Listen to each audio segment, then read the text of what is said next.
Here are some highlights of this program. Hello, everybody. Welcome to Brainstorm exclusive interview. Our education should be corrected, adapted, and updated. Live better, they can send their children to school because they can interact with their authorities. Electricity, computer science, innovation, And we know that this Brainstorm. Yourself, after watching this interesting program, notice the final statement made by our notable guest, a brand new one.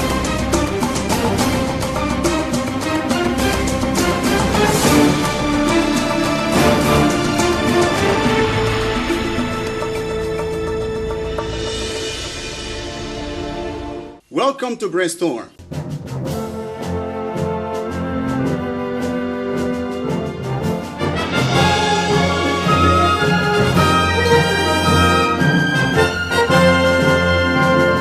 The fight against illiteracy in the Democratic Republic of the Congo. That is the themes of today's program. What are some causes of illiteracy in the DRC? What steps can be taken in order to overcome this crisis? And what has become of reading habits? I am placed on this platform to discuss this very intriguing subject with a guest. His name is Mofuta Kadima Spiridon. How are you, sir? Hello. Everything is okay? Yes, I'm fine. Delighted for the second time to take a part in this show. Let me introduce you my guest. He's a freelance translator, interpreter, and a teacher of English. He is pleased with me to discuss this important subject. So I'm really in good shape, and I hope you are also in good shape so that we may break down this very important subject, the fight against illiteracy in the DRC. Since today's topic deals with illiteracy, what is the meaning of these concepts to you? Okay, thank you very much. Illiteracy can be defined as the lack of education. Illiteracy is the state of not knowing how to read and write. Illiteracy is the lack of knowledge. In short, illiteracy is the ignorance. Okay, illiteracy is the ignorance, not knowing how to read, write. And so why do we need to talk about this subject in this program? Yes, we need to talk about this subject because you know that here in the Democratic Republic of Congo, millions of Congolese lack the basic education. And literacy is the key to success, to prosperous life, and to a peaceful future. But here in the Democratic Republic of Congo, you will notice that people are don't prepare their future because they lack literacy. We'd like you to watch this video on the importance of learning to read and write. Please watch and we'll be back. Imagine not being able to read during a pandemic and miss out on life-saving information. Today, this is the case for at least 773 million adults and young people around the world who lack basic literacy skills. Globally, the COVID-19 pandemic has disrupted education, affecting 91% of students and 63 million teachers. While efforts have been made to continue education through distance learning, youth and adult literacy programs have mostly been suspended. This is a stark reminder of the fragile state of literacy learning. This needs to change.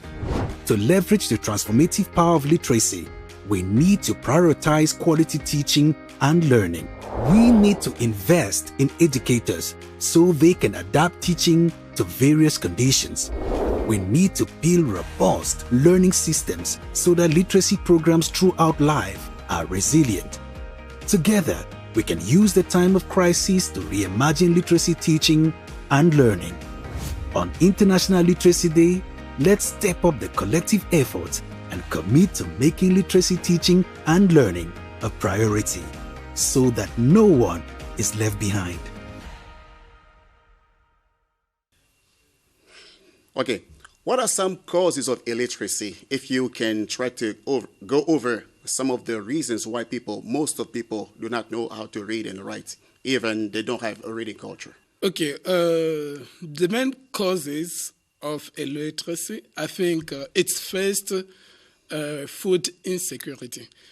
You know that here in Kinshasa or in the Democratic Republic of Congo, parents are first struggling to afford food for their children, and it is very difficult for them to find food. That's why they always say that a hungry man is an angry man. It means that if you have not something to eat, it will be very difficult for you to deal with this situation.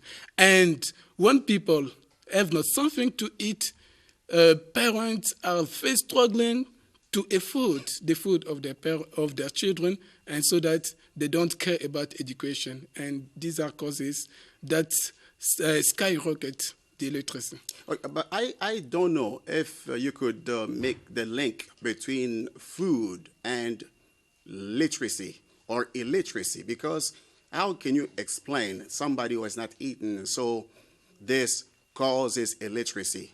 Because illiteracy or literacy can someone can learn, can study, to know how to read and how to write. So if somebody is hungry, he cannot read, he cannot learn to write. Yeah, the major problem is parents have poor salary, and what they can find, what they can get as salary, they spend them for children, to buy food for children, and they don't care about education of their children. And that is resulting to children who are uneducated, who are illiterate. And I think that if parents have now a food, could be able to provide food for their children, they could care about the education, but they think that among eating and educating their children, according to many parents here in the Democratic Republic of Congo, they think that eating is the most important and education the second. You know, many parents cannot afford the education of their children. Schooling them is really a problem. And there are those living in areas where there's war or armed conflicts. So children cannot go to school.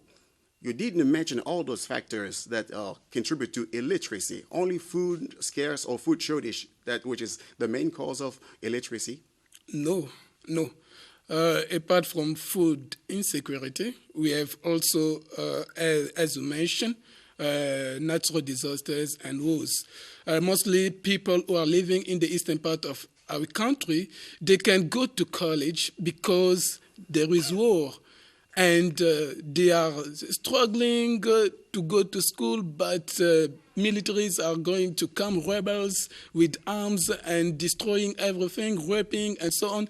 And you notice that apart from wars, we have also pandemic. You know that with COVID-19 pandemic, we have millions of people, because everything was shut down. We are in lockdown. Almost 2 years. Yes, almost 2 years. And those are facts that are contributing to illiteracy. And some people take it for granted. When you approach this topic, they take it for granted. Are there some consequences of illiteracy? For sure. Of course, there are several causes of illiteracy. I'm going to name some. Among the causes, we have the low income. Lower income, you know that when people are not educated, they are unable to work. And unable to work, they are going to provide less money to the government. Apart from that, we have the high rate of street children that generally we call kulunas, simply because they are not educated. Parents were unable to send them to school, and now they become like orphans, like kulunas or street children. And another consequence is the higher rate of incarceration. You know that when young people don't work, and they are doing whatever they like, raping people, raping ladies, and killing, massacring, and so on. And these are some consequences of illiteracy. You mentioned crime, or some of the kids that spend their all day long in the street, they don't have anything to do, or joblessness or unemployment. There are some of the consequences, because somebody who doesn't know how to apply for a job cannot find a suitable job. Ladies and gentlemen, we'd like just you to watch this video. Enjoy it, please, because it talks about some of the consequences of illiteracy, and we'll be back. Literacy, the ability to read and write at 15. Globally, the statistics are not good. 1 in 5 people have either no reading skills or only basic ones. In Africa, the situation is dire. Fewer than 60% of people on the continent are literate. Of the 10 countries with the world's lowest literacy rates, no fewer than 7 are in West Africa. Many people take literacy for granted, but for those who lack the skills, life is difficult. It's impossible to read and understand labels such as those on medicine bottles. Applying for a loan is a problem, as is signing a contract and doing business. Women are particularly badly affected. Only a third of women in Africa can read and write. Korotuma in Mali is one of them. I like chatting on a computer, but also playing the games, looking at pictures, and I like to look up information on birds and cars. Her future is in all likelihood secure. She could be a computer programmer or a website developer. But it's not only females who suffer. Those from poor families, or living in rural areas, or heading up households have less opportunity to go to school. Many will have few chances to advance. Experts say levels of literacy often go hand in hand with a country's economic development. But it's more complicated than that. Zimbabwe has more literate adults than South Africa, but the two countries are at opposite ends of the economic spectrum. Zimbabwe is an example of the fact that you can be very educated and still have lousy leadership. So we mustn't think that only getting the education fixed is going to fix everything, but it's a good start. So what does Africa need, and especially its children? More schools, trained teachers, quality education, and good leadership. Shanae Hale, Johannesburg. You deserve to know more. ENCA.com. All right. Now, you think that the fact of talking about illiteracy in the Democratic Republic of Congo, is it true that around the world this is a commonplace, mostly in Africa, including Democratic Republic of Congo? So do we need to talk about this? Do we need to fight against this phenomenon? Yes, of course.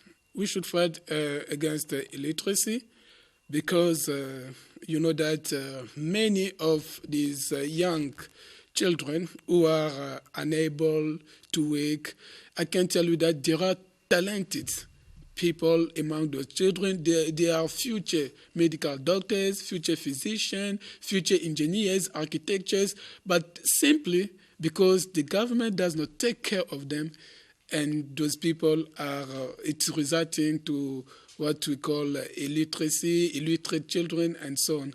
I think that the government should step appropriate measures to deal with this situation.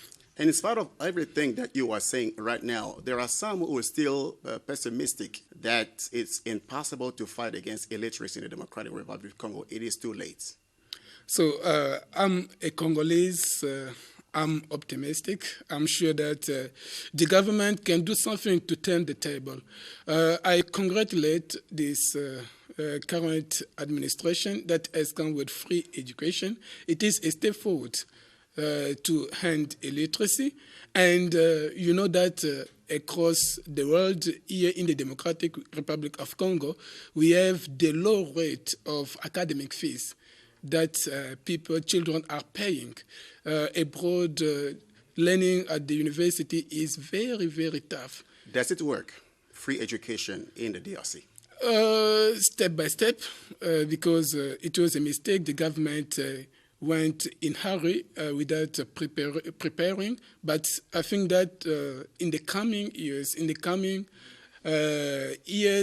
things will be fixed, and the needs of Congolese will be met.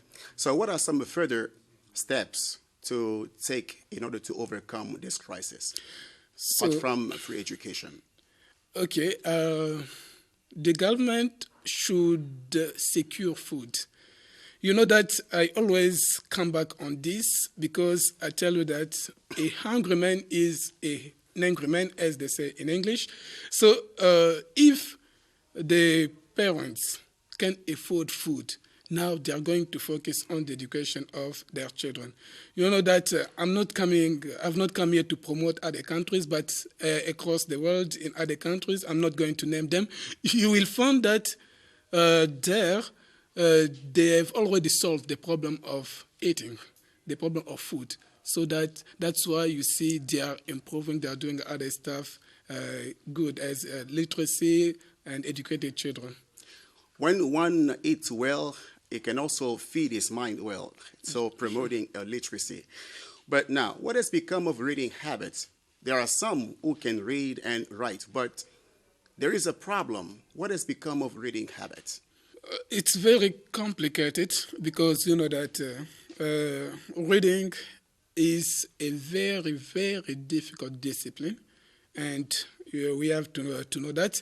And here in the Democratic Republic of Congo, it's very sad to see that people are not interested in reading. And there is a say that states that if you want to hide something to a Congolese, put it in the book, because Congolese don't have habit to read. But reading is very difficult discipline, and now we have to do our best to get used with it. Okay, what are some reasons to promote reading habits? Are there some benefits for one who reads a lot? Please watch this video and we'll be back.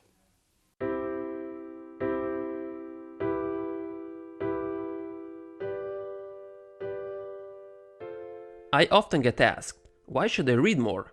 Why would I bother reading a book when I can just watch a video summary of it? It's true, you can save some time this way, and there is nothing wrong with that. However, reading is to the mind what exercise is to the body, and you can't train your body by just watching YouTube videos. So let's get straight to the facts. Reading improves your focus and concentration. Reading, much like running or listening to music, can be a form of meditation. With all the distractions nowadays, people have really big problems with concentrating. Don't be one of them. In a single 5-minute span, the average person will divide their time between working on a task, checking email, chatting with a couple of people and using their smartphone. This type of behavior causes stress levels to rise and lowers our productivity. When you read a book, all your attention is focused on the story. The rest of the world is closed off and you immerse yourself in every fine detail you're absorbing. Try reading for 15 to 20 minutes before work and you'll be surprised at how much more focused you are once you get to the office. It's also a great relaxation technique. Have you ever felt so tense to the point you dreamt of escaping your life for a while? Surprise! You actually can. You don't need a plane ticket to the other side of the globe. A great book can take you all the way to another dimension. Many people overthink their problems when all they need is a break, so that they could go back to searching for a solution with a clear, relaxed mind. So you're stressed out? Then pick up the goddamn book. Research conducted in 2009 showed that reading is the most effective way to overcome stress, beating out old favorites such as listening to music, enjoying a cup of tea or coffee, or even taking a walk. Measured by evaluating heart rate and muscle tension, it took the study participants just 6 minutes to relax once they started turning pages. So when you lose yourself in a book, you can simply forget all your daily worries. That's assuming you aren't forced to read and aren't reading any heavy texts like legal papers. Scientific studies show that reading actually makes you smarter. Your body needs movement, that means your brain needs movement as well, and reading is the best workout for your mind. It's demanding in a neurological way, plus it requires concentration and intellectual activity. Mental stimulation can slow down the process of dementia and Alzheimer's disease, keeping your brain sharp as you age. Reading is healthy, just like a morning run, so find time for it. Also, everything you read fills your head with new bits of information, and you never know when it might come in handy. The more knowledge you have, the better equipped you are to tackle any challenge you'll ever face. Additionally, if you ever find yourself in dire circumstances, remember that although you might lose everything else, your job, your possessions, your money, even your health, your knowledge can never be taken from you.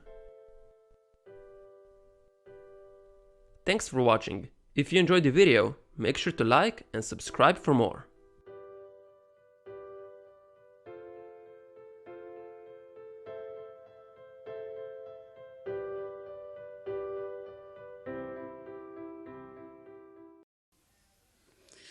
Okay, as you just mentioned, an angry man is an angry man. So you meant that this justifies illiteracy. But I don't know if it's really true. But now let's move to another factor, apart from the fact that someone who's not well-fed, so it hasn't devoted time in reading or to learn how to read and write. Does poverty justify illiteracy? Let's now touch on poverty. Should poverty justify illiteracy? Yes, for sure. Poverty is contributing to high rate of illiteracy. Why? Because a poor, here in the Democratic Republic of Congo, the majority of the population is poor. And now they can't afford the college for their children. So I think that every parent cannot be glad to see that his children or don't go to school. No. But when they are unable to send them to school, it is because of money, because of poverty.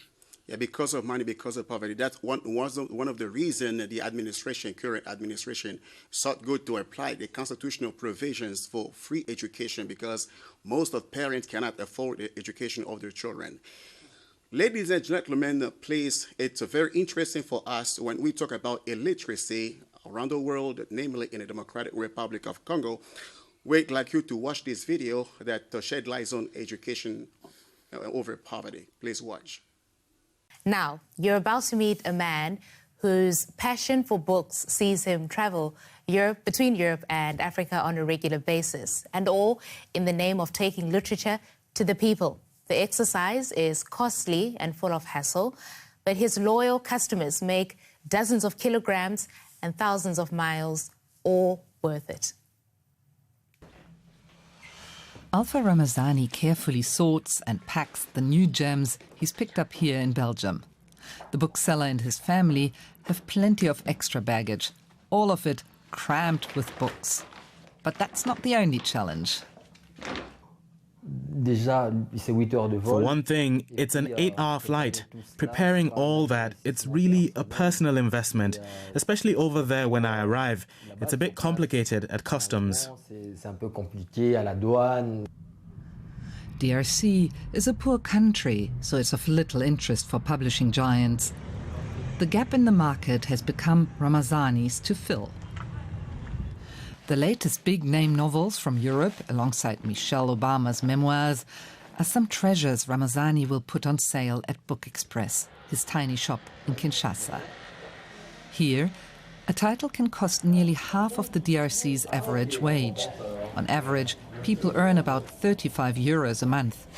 His customers are as diverse as the volumes on his shelves. First, there are the intellectuals, politicians, university professors who come to buy political theory books. Then there are the mothers who come to buy children's books. But as far as general politics is concerned, there is a vacuum. There is no demand. There's also this thriving market in second- or third-hand books in Kinshasa. Whether dog-eared tomes on law or cookery, street sellers have everything. May people have the courage and love to set up bookstores in our country, to strengthen us, the booksellers. Ramazani believes there's a thirst for reading in the country, and the bookseller of Kinshasa already has plans for a book festival. Okay, to what extent does illiteracy impede the social development? Okay, to what extent? I think that illiteracy contributes to the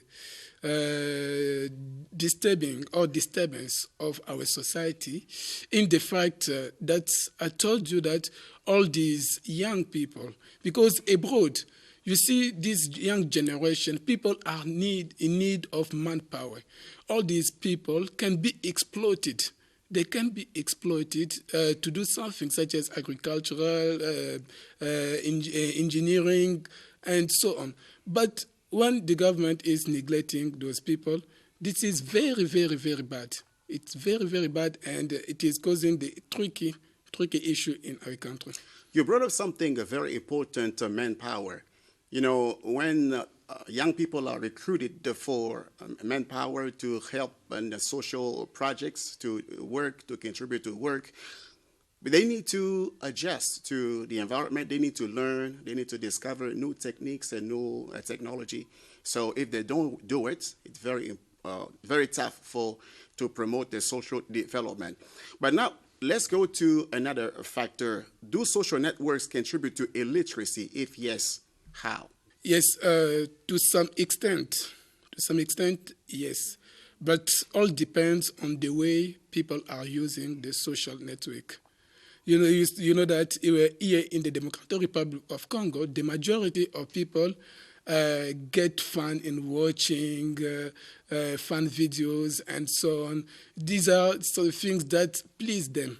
Instead of looking things, educating themselves by social media, but they are looking for things that are making them laugh, funny things. And so you see that here in the country, the network is not contributing to the development of the country, but is destroying.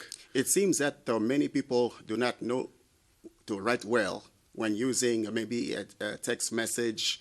They miswrite. They don't write correctly for the sake, simply because they spend most of the time on the social network. They have lost the habit of writing well because spending over time searching on the internet. That's one of the reasons why. I don't know if you could. Yes, I think also the same. The problem is that many Congolese don't focus. They should do what is good for their benefit. Do you know that with the social network, you can sell things, you can promote yourself, your services, you're selling, and you can even educate yourself. But when it comes to Congolese people, they just need fun things that don't contribute to their development. This is very sad. Okay, but now, I don't know if we could try to take this another problem. Lack of public library. Is it an obstacle to literacy? Why do you say so? Because schoolboys and girls, they need to go to library from time to time to read, even though they know how to read and write, but they don't have books, they don't have libraries. You think that this could be one of the obstacles? Yes, of course, because all the knowledge is written in books. So I think that it is good for Congolese people to develop their reading skills so that they will be informed. Because reading is making you travel abroad or travel in the country. Reading is giving you knowledge. Reading is making you informed about what is happening across the world or what happened across the world. So Congolese people should develop their reading skills so that they can be updated and they can know the history of the country and the history of the world. Some of the public libraries in Kinshasa City updated? Yes, some are updated, but others are outdated. So this is sad to say, because they want to read, they want to find new things, but there are old books, no way to find new things. So this can also discourage people to learn, to do research. Please watch this video. It talks about library, the need of library in society. In Congo, people have lost that habit of going to library in order to read books. But watch this video that encourage the need for library in the society. For readers on the lookout for their next great novel, or students desperate for help with a research project, their local librarian is probably something of a hero. Librarians guide people through the use of the library and the services it offers. Librarians help people find information and conduct research. Many plan community programming, such as storytelling for young children. They also perform administrative tasks, from record keeping to choosing materials to add to their collection. Librarians may specialize, using their research and information organizing skills for private businesses, government, law, or medical schools and institutions, and for colleges and universities. They must keep up to date on their field and relevant resources, such as databases and search engines. Wherever they are employed, librarians use communication, initiative, and interpersonal skills to assist patrons in getting the most out of their local library. Most librarians work full-time, though part-time opportunities may be available. Some specialist librarians may work overtime to help meet deadlines. Most employers require librarians to have a master's degree in library science. Librarians in specialized fields take courses or earn a degree in that field, such as a law degree, as well as a degree in library science.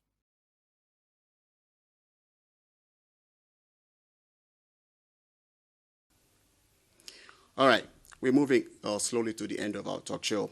What can be done to promote online reading habits? Now, if there is no books or paper books or hardcover books, but now we need to read online, what can be done to promote that habit?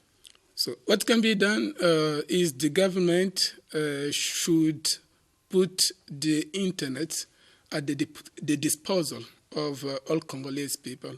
Because you know that I first congratulate, because you know that in different university sites now they've set up the Wi-Fi, a free Wi-Fi.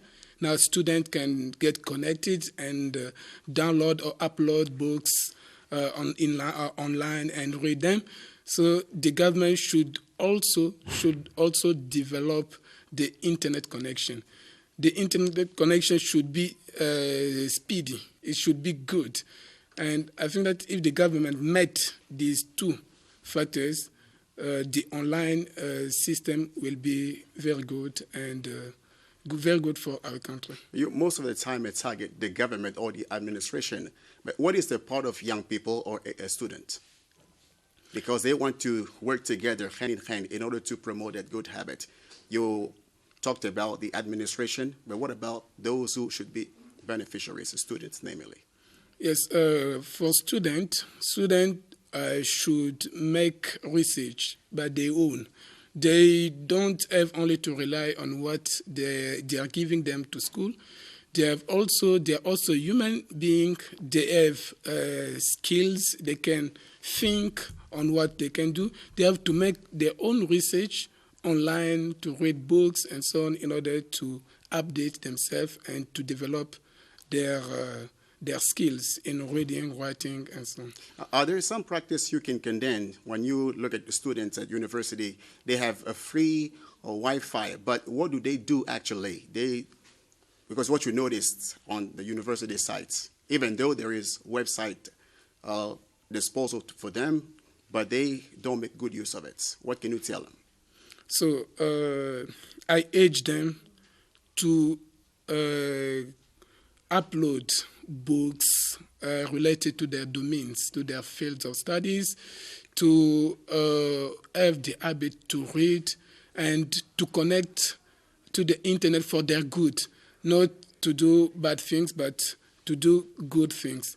And I urge them to start reading a lot, because reading is a difficult discipline, but step by step they are going to get used to it and they are going to embody it.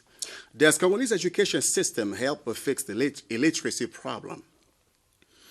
So far, no, but I think that measures can be taken into place in order to solve this problem. Okay, some dispositions to further, some of the steps are made so far in order to help fix this problem. What does the future hold as far as illiteracy in DRC is concerned? So I think that I'm a Congolese. I told you I'm optimistic. I think that the government is going to do something to deal with this problem. And I think that in the coming years, we will have lower rate of illiteracy comparing to now. Kadima, thank you for coming. Thank you. We've been happy just to spend an important time together with my guests on a platform to deal with the fight against illiteracy in the Democratic Republic of Congo. You paid rapt attention during this program. We thank you so much. So we'd like you to stay tuned on the Second National Channel. Keep yourself in good shape and see you next time.